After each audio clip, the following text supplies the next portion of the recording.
नमस्कार, सुप्रभात। न्यूज छत्तीसगढ़ में आपका बहुत बहुत स्वागत है। इससे पहले आप छत्तीसगढ़ के कौन से जिले से न्यूज को देख रहे हैं, कमेंट में हमें जरूर बताइए। साथ ही डेली अपडेट रहने के लिए चैनल को सब्सक्राइब जरूर करें। कांग्रेस भाजपा ने किसानों को साधने की पूरी कोशिश की।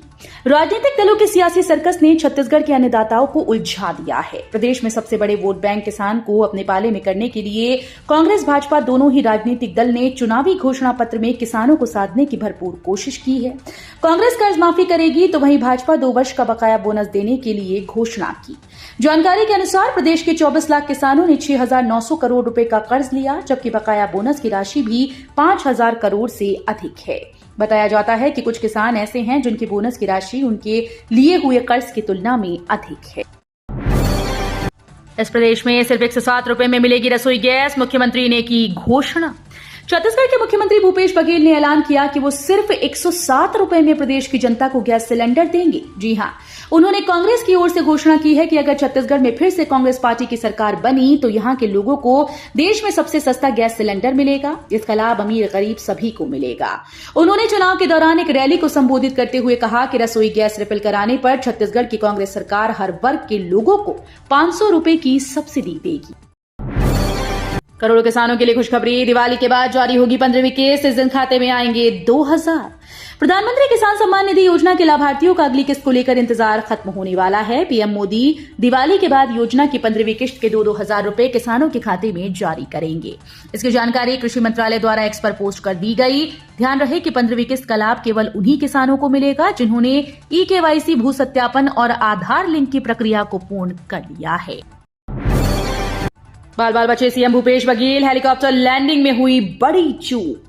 भूपेश बघेल की हेलीकॉप्टर लैंडिंग में पायलट की बड़ी चूक सामने आई। पायलट की गलती के कारण मुख्यमंत्री भूपेश बघेल का हेलीकॉप्टर दूसरी जगह पर लैंड किया गया। सीएम बघेल चुनावी सभा को संबोधित करने के लिए बिलाईगढ़ पहुंचे थे। इस दौरान ये हादसा हुआ। हेलीकॉप्टर को हेलीपैड से 900 मीटर दूर उतारा गया। सीएम भूपेश बघेल चुनावी आम सभा को संबोधित करने के लिए बिलाईगढ़ पहुंचे थे। इस दौरान पायलट की गलती की वजह से बड़ी दुर्घटना होते होते बच गई। गनीमत रही कि कोई बड़ी दुर्घटना नहीं हुई और घटना में मुख्यमंत्री समेत सभी लोग किसी भी हादसे का शिकार नहीं हुए। बालोद में भाजपा को झटका, इस बीजेपी नेता ने प्राथमिकी सदस्यता से दिया इस्तीफा। छत्तीसगढ़ के बालोद जिले में भाजपा को बड़ा झटका लगा। भाजपा के नेता मछुआरा प्रकोष्ठ के प्रदेश सह संयोजक, जिला कार्यकारिणी सदस्य, देवरी के शक्ति केंद्र प्रभारी, खेरता मंडल के प्राथमिक और सक्रिय सदस्य शिव कुमार धर्मगुड़े ने भाजपा की प्राथमिक सक्रिय सदस्यता से और पार्टी के विभिन्न पदों से त्याग पत्र दे दिया है। अपना त्याग पत्र उन्होंने प्रदेश अध्यक्ष अरुण साव को भेजा। पदोन्नति मामले में कोर्ट से शिक्षकों को मिली राहत।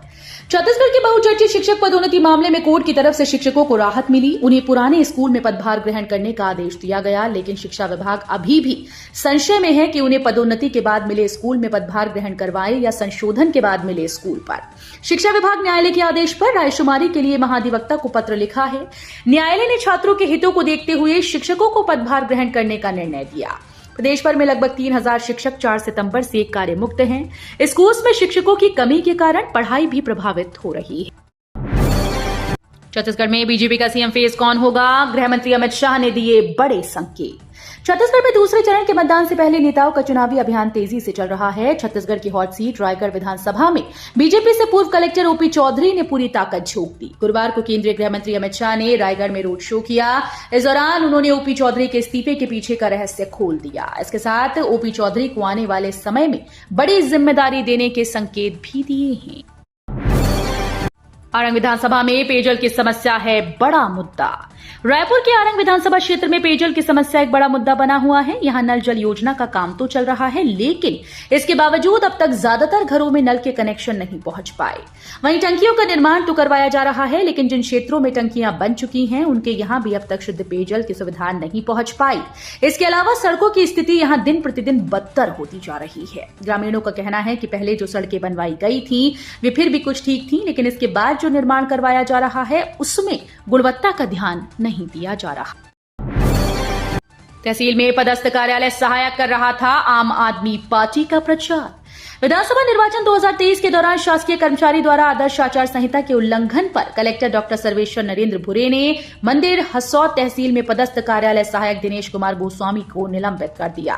बताया गया कि दिनेश कुमार क्षेत्र में घूम घूम कर आम आदमी पार्टी के पक्ष में मतदान करने के लिए जनता को प्रोत्साहित कर रहा था। राजनीतिक गतिविधियों में सम्मिलित होकर आचार संहिता का उल्लंघन करने की शिकायत पर आरंग एसडीएम ने मामले की जांच की तो शिकायत सही पाई गई। इसके बाद कलेक्टर डॉक्टर भूरे ने सिविल सेवा आचरण नियमों के उल्लंघन पर कार्रवाई की। रायपुर जिले में 32,000 दिव्यांग व बुजुर्ग मतदाता, सिर्फ 947 ने घर से वोट का चुना विकल्प। निर्वाचन आयोग ने मतदान का प्रतिशत बढ़ाने के लिए अच्छी पहल की, जिसका सीधा फायदा बुजुर्ग और दिव्यांग मतदाताओं को मिल रहा है। दिव्यांग और 80 साल के ऊपर के मतदाताओं को घर बैठे पोस्टल बैलेट से मतदान कराने की सुविधा दी गई। मगर जिले के 7 विधानसभा क्षेत्रों में इस दायरे में आ रहे 803 वृद्धजनों और 134 दिव्यांगों ने इस पर सहमति जताई। शेष मतदाताओं ने बूथ पर जाकर मतदान करने की इच्छा जताई। जिले में 11,733 दिव्यांग मतदाता हैं और 20,513 मतदाता 80 साल की उम्र की सीमा पार कर चुके हैं। ईडी की कार्रवाई पर केंद्रित हुआ दूसरे चरण का चुनाव प्रचार, दिग्गजों ने तेज की घेराबंदी। छत्तीसगढ़ में विधानसभा चुनाव के प्रथम चरण का प्रचार समाप्त होने से 2 दिन पहले ही ईडी बम फूट पड़ा। दरअसल ऑनलाइन सट्टा महादेव ऐप को लेकर की गई प्रवर्तन निदेशालय की कार्रवाई के बाद सरकार से जुड़े लोगों पर 508 करोड़ रुपए लेने का आरोप लगा। इसके बाद अब दूसरे चरण का चुनाव प्रचार ईडी के आसपास सिमट गया। भाजपा की ओर प्रधानमंत्री नरेंद्र मोदी, गृह मंत्री अमित शाह समेत भाजपा के तमाम स्टार प्रचारकों ने भ्रष्टाचार के मामले में कांग्रेस की घेराबंदी तेज कर दी।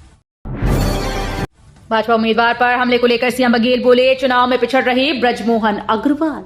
छत्तीसगढ़ के रायपुर दक्षिण से भाजपा उम्मीदवार ब्रजमोहन अग्रवाल पर प्रचार के दौरान हमले को लेकर मुख्यमंत्री भूपेश बघेल ने प्रतिक्रिया दी। मुख्यमंत्री बघेल ने कहा कि जो प्रधानमंत्री नरेंद्र मोदी जैसे व्यक्ति को टेबल के नीचे छिपने के लिए मजबूर कर दे, उस ब्रजमोहन को कोई धक्का दे सकता है। इसका मतलब यह है कि वे चुनाव में पिछड़ रहे हैं। वे लाख कोशिश करें, कुछ फर्क नहीं पड़ने वाला है। बता दें कि रायपुर दक्षिण से भाजपा प्रत्याशी ब्रजमोहन अग्रवाल पर प्रचार के दौरान गुरुवार शाम को हमला कर दिया गया। आचार संहिता उल्लंघन के मामले में कांग्रेस प्रत्याशी व विधायक शैलेश पांडे को नोटिस।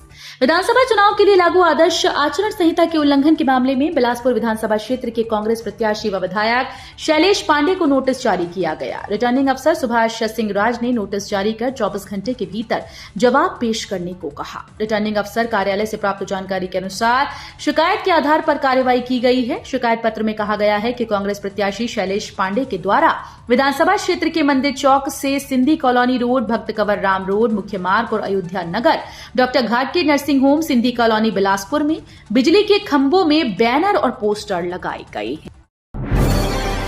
त्योहारी सीजन में रेलवे ने नहीं बढ़ाया अतिरिक्त कोच। दिवाली से छठ तक ट्रेन में नो रूम। दिवाली और छठ दोनों बड़े पर्व नजदीक होने से इन दिनों महाराष्ट्र, उत्तर प्रदेश, बिहार, मध्य प्रदेश, अंबिकापुर, कोरिया समेत अन्य राज्यों की ओर जाने वाली अधिकांश ट्रेन पूरी तरह से ठसाठस चल रही हैं। रेलवे का ये सबसे पीक यात्री सीजन है। बावजूद इसके किसी ट्रेन में अतिरिक्त कोच नहीं लगाया गया। इसके कारण यात्रियों को कंफर्म टिकट नहीं मिल पा रहा। हालात ये हैं कि सभी ट्रेन में रिजर्वेशन टिकट की वेटिंग 100 के आसपास है। वहीं दुर्ग साउथ बिहार एक्सप्रेस और सिकंदराबाद दरभंगा जैसे ट्रेन में नो रूम की स्थिति बन गई है। 3 दिन बाद और बढ़ेगी ठंड, गिरेगा पारा। मौसम विभाग ने छत्तीसगढ़ के लिए जारी किया पूर्वानुमान। छत्तीसगढ़ में ठंड बढ़ने वाली है। मौसम विभाग का कहना है कि 3 दिनों बाद न्यूनतम तापमान में गिरावट शुरू होगी और ठंड में बढ़ोतरी। हालांकि शुक्रवार को मौसम शुष्क रहेगा और तापमान में कोई विशेष बदलाव नहीं होगा।